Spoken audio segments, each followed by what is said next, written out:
everyone, good day.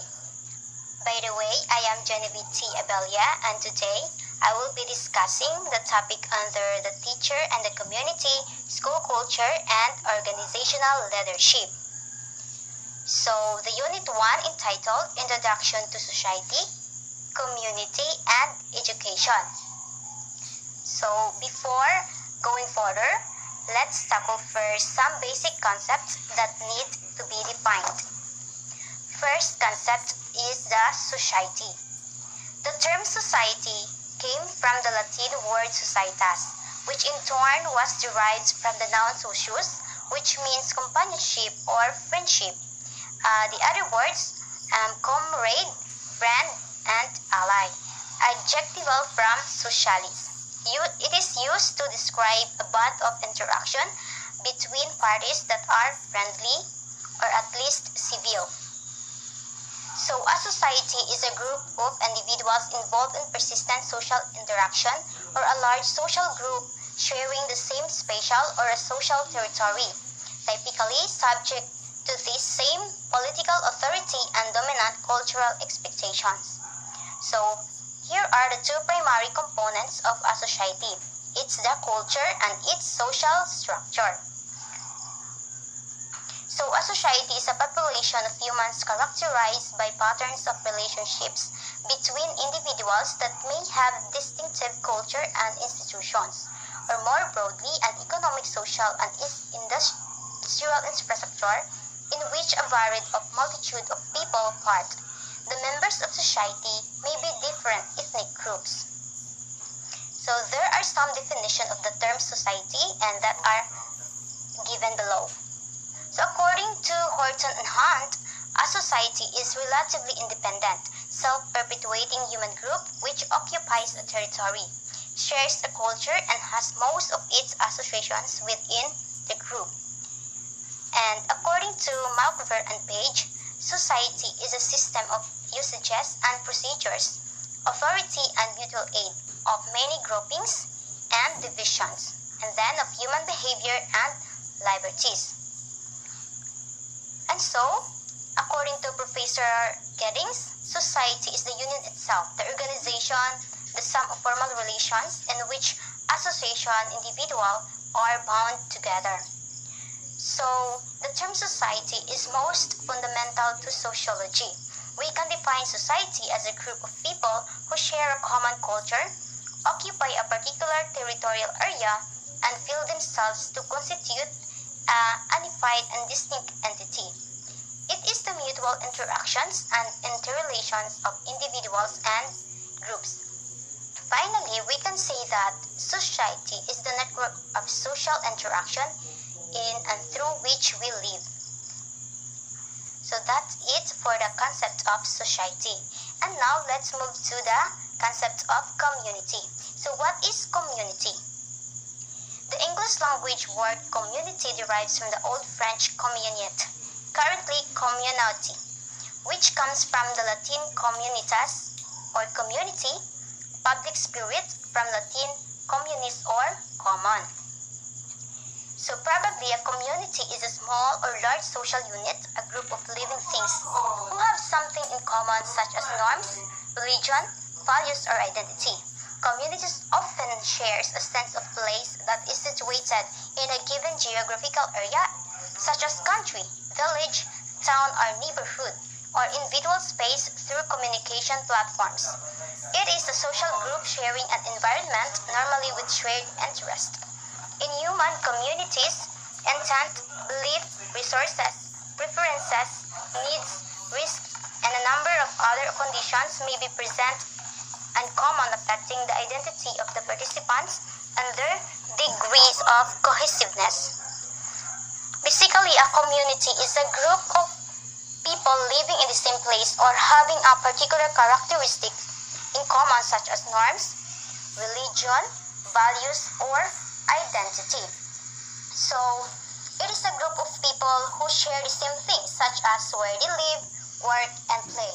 And it is also a place where people solve problems together. So, community, it could be characterized by age group, ethnicity, gender, religion, location, or profession. As you can see the picture, that is the age group, ethnicity, gender, religion, location, or profession. That is to be characterized by the community. So, let's go to the types of community. A number of ways to categorize types of community have been proposed. One such breakdown is as follows. So, the first types of community is the location-based communities. So, they range from the local neighborhood, suburb, village, town or city, region, nation, or even the planet as a whole. And these are also called communities of place. That is the location-based communities. So, the communities may share a sense of place situated in a given geographical area, such as a country, village, town, or neighborhood, or in a virtual space through communication platforms. So the second types of community is identity-based communities. It is ranged from the local clique, subculture, ethnic group, religious, multicultural, or pluralistic civilization, or the global community cultures of today. This community is a social unit, a group of living things with commonalities such as norms, religion, values, customs, or identity. They may be included as communities of need or identity such as disabled persons or elderly people. The third types of community is organizationally based communities. It is ranged from communities organized informally around family or network-based guilds and associations to more formal incorporated associations, political decision-making structures, economic enterprises, or professional associations at a small national or international scales. So communities are nested. One community can contain another. So, for example, a geographic community may contain a number of ethnic communities. So let's go to now the concept of education. The concept of education is a dynamic concept with different persons interpreting education, meaning from their own background or ideas. So education is the manifestation of divine perfection which already exists in man. According to Swami Vivekananda, 1863 to 1902, such manifestation is the outcome of the development of the individual in all aspects, namely physical, intellectual, emotional, and spiritual. The education one receives is the greatest input for advancing towards this objective, since education helps the total development of human personality. So, education is the process of facilitating learning or the acquisition of knowledge, skills, values, morals, beliefs, habits, and personal development. And education also originated as transmission of cultural heritage from one generation to the next. So let's define the meaning of education of etymological meaning of education. The word education is derived from the Latin word educatum, further derived from e meaning out of and duco meaning to lead. The word educatum means to bring out the inside of the outside. So that's it. And then, so as you can see the picture, it portrays how was the etymological meaning of education.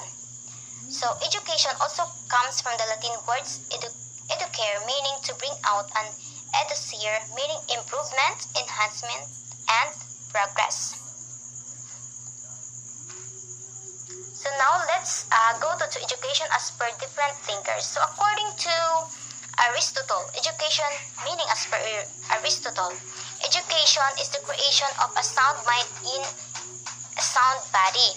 And then according to education, to Mahatma Gandhi, by education, I mean all round drawing out of the best in child and man, body, mind, and spirit.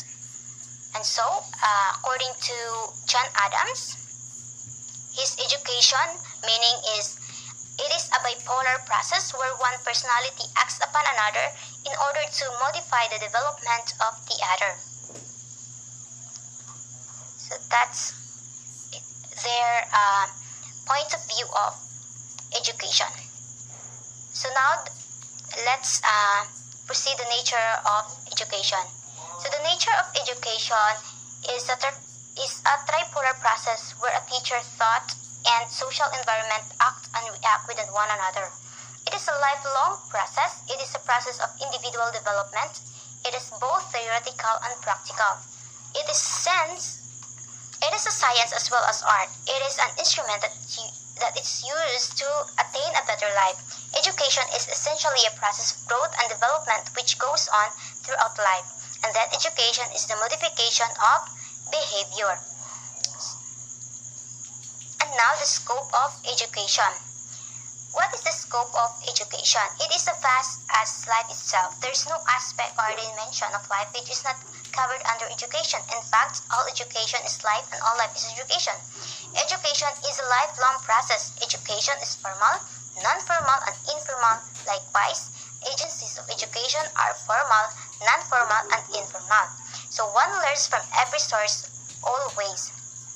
Furthermore, education is concerned with the aesthetic, cultural, ethical, intellectual, physical, religious, social, spiritual, and vocational development of an individual. So education has moved away from preparing pupils to fit into a particular society, but it seeks to make them feel that they belong to the larger world family. So that's for the scope of education. And now let's go to the aims of education. The aims of education. The aims of education are determined by human life. Of course, it is determined by us. It is up to us. And then, since the basic form of human nature has remained unchanged over many centuries, the aims of education have also remained the same while humanity has passed through many centuries. For example, the human being is constituted not only of the reason and intellect but also of emotions and the body. Any system of education which seeks to fulfill its aims must provide for the development of all these aspects. Thus, from all of the above, we can deduce that the function of education is to draw out rather than put in. Through education, the inner capacities and potentialities of the pupil are developed and brought to light. In other words, education is the art of developing and enhancing the cultivation of various physical, mental, and moral powers of the child. Hence, education is a continuous process from the womb to the tomb. So that's all for my topic. Thank you for listening and God bless.